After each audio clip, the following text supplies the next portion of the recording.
بسم الله الرحمن الرحيم الحمد لله والصلاة والسلام على رسول الله وبعد السلام عليكم ورحمة الله وبركاته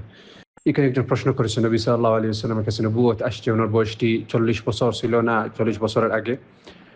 আর আপনার প্রশ্নের উত্তরটি হলো নবী সাল্লাল্লাহু আলাইহি ওয়াসাল্লামের কাছে যে সময় নবুয়তটি আসছে এই সময় নবী সাল্লাল্লাহু আলাইহি ওয়াসাল্লামের বয়সটি ছিল 40 বছর নবী সাল্লাল্লাহু আলাইহি ওয়াসাল্লামের বয়সটি ছিল 40 বছর আর নবী সাল্লাল্লাহু আলাইহি ওয়াসাল্লামের 40 বছর আগে কোন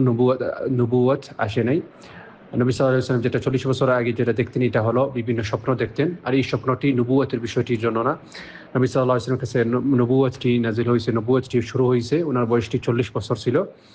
আর এই নবুয়তটি শুরু হয়েছে সূরাতুল আলাক আল্লাহ সুবহানাহু ওয়া তাআলা যে সময় নাজিল করেছেন গার হিরাতে আয়াতগুলি হলো আউযু বিল্লাহি মিনাশ শাইতানির রাজিম বিসমিল্লাহির রহমানির রহিম ইকরা বিসমি রাব্বিকাল্লাযী খালাক খালাকাল ইনসানা মিন আলাক ইকরা ওয়া রাব্বুকাল আকরাম আল্লাযী আল্লামা বিল কলম আল্লামাল ইনসানা মা লাম ইয়ালাম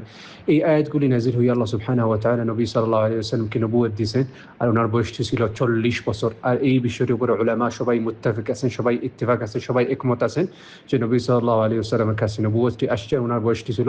40 বছর আর এটা পরে দ্বিতীয় যেটা ওয়াহী নাজিল হয়েছে এটার অনেক সময় লাগছে কিছু উলামারা বলছেন 3 বছর পরে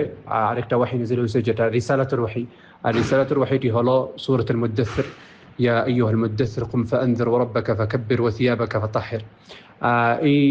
এই আয়াতগুলি নাজিল হয়েছে সূরাতুল মুদ্দাথির আয়াতগুলি নাজিল হয়েছে নবী সাল্লাল্লাহু আলাইহি ওয়াসাল্লামকে রিসালাতটি প্রচার করার জন্য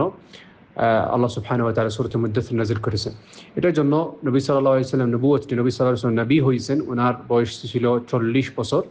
এটা সব উলামাদের এটাতে একমত আছেন আশা করি ইনশাআল্লাহ আপনার প্রশ্ন উত্তর পাইছেন আসসালামু আলাইকুম ওয়া রাহমাতুল্লাহি ওয়া বারাকাতুহু